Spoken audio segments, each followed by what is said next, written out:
Well, good afternoon, everyone. Today is Thursday, July 23rd, and we're in a different quarter of my house as I record today's devotional for you whenever you're listening to it, as hopefully to give you a little break in your day, to have a moment to pause, slow down, reflect, think about God, and think about ourselves in this unique season. This past week, today was the funeral for J.I. Packer, and I don't have a lot to say about that right now, perhaps for another devotional. But it did have me reflecting on the life of other Christians who have gone before us throughout the rich history of God leading his people. And this past Sunday sermon, I mentioned someone named Julian of Norwich that today I wanted to lead a little bit more of a reflection on. This is one of the books I read. I've heard Julian of Norwich, and this one's simply called Showings.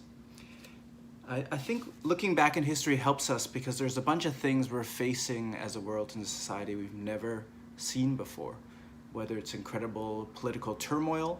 I think we're seeing that in the United States. I think we're seeing that in Hong Kong, or something like a pandemic, which historically I don't think any you or I have lived through before. But there are other Christians who have walked through these different periods and that God has sustained and led them. And one of these people is, in fact, Julian of Norwich. Let me tell you a little bit about her life. She lived in the 1300s. And at that time, Julian of Norwich, if you were the town of Norwich, you'd be known as Julian of Norwich. And the term that was used to describe her was an anchoress, which is not a term you and I should be familiar with. It's a bit of a monastic calling in the ways that there were monks who would dedicate their lives to following God. An anchoress was a little bit like that. An anchoress committed his or her life, in this case her life, to prayer and spiritual contemplation. And you might think of the word anchor as someone holding something together. Well, an anchoress devoted themselves to praying for their own spiritual life, but also for those around them. So Julian of Norwich prayed for the town of Norwich around her. And a lot of these anchoresses actually committed her life to be in solitude in a cell. And so this is very different than the world we can imagine. But someone saying, I'm going to live in this room, and my life and calling is to pray, to know God more, and to pray for the world.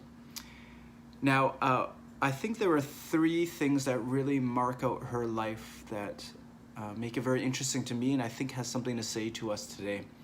These are the three things. First, at the age of 30, she became very, very sick to the point where many people thought she was going to die. She thought she was going to die.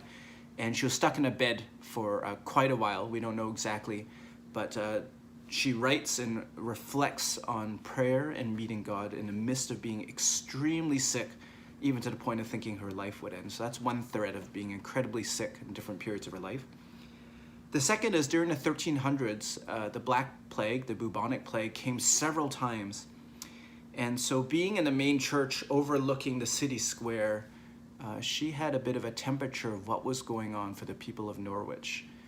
And if you've read a bit of your history, the bubonic plague sometimes wiped out a quarter to a third of some European cities during the 1300s. So she was witnessing and also seeing great amounts of sickness and death in a way a pandemic can only terrify us when just to the extent a pandemic is.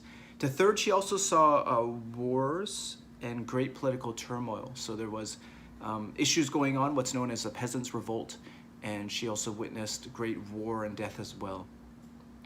And so when you think of these three things that she went through, incredibly sick, seeing the bubonic plague, and seeing war and political turmoil, you might wonder, how would a person go through that? Would there not be great bitterness, cynicism?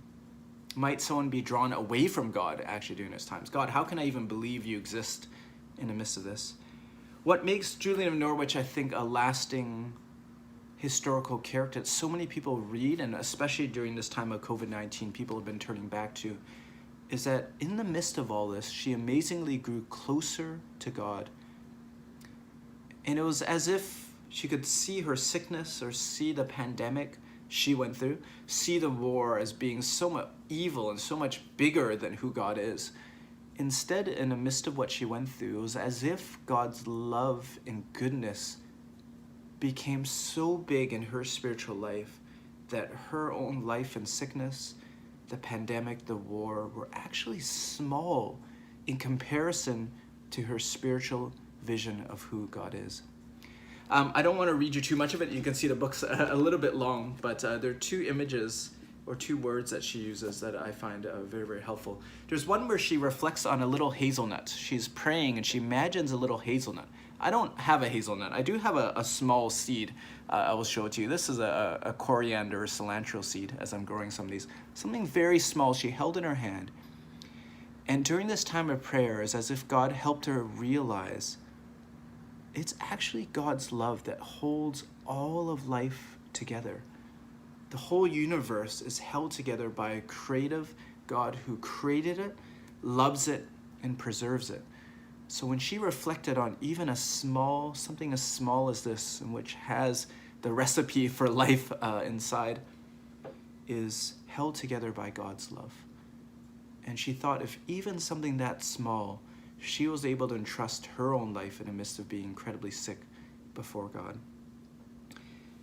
And so the most famous words by Julian of Norwich is that all things shall be well. All things shall be well, and all manner of things shall be well.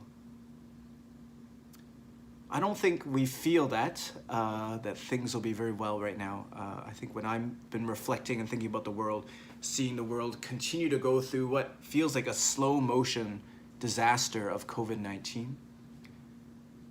So we're seeing death, we're seeing sickness. Many recover, but we're seeing incredible amounts of death around the world. When I think of political turmoil, I think in the United States and Hong Kong are very close to my heart and close to us in terms of proximity of relationship and geography. And I see that going on as well. And in the midst of that, Julian reflects and is reminded, because of God's love and goodness, that all things shall be well. My brothers and sisters, I think this is a deep encouragement to us, that whatever happens in our world ahead, because of God's love and goodness, all things shall be well one day. And that is a hope and a vision for us. And whenever we read Christians, we think, well, how does a message like that line up with Scripture? I think her one line of all things shall be well really captured the very end of the Bible in Revelation 21, when the new earth is described, the new heavens and new earth, when one day God does set everything right. And it says in Revelation 21, verse 3 and 4, "Behold, the dwelling place of God is with man. He will dwell with them, and they will be his people, and God himself will be with them as their God. He will wipe away every tear from their eyes, and death shall be no more. Neither shall there be mourning, nor crying, nor pain anymore, for the former things have passed away."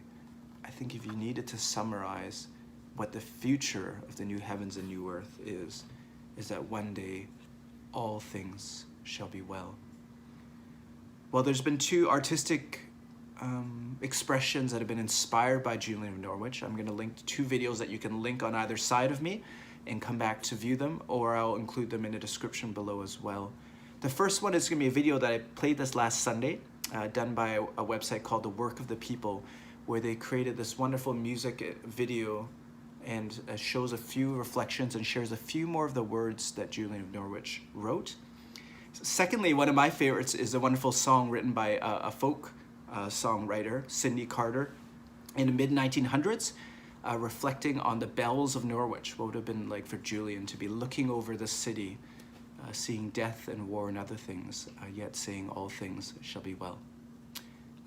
So I hope, and my prayer for all of us this week is that you might glimpse, just as Julian of Norwich did, the incredible love of God that holds the universe together, that holds you, that holds me, and one day all things shall be well.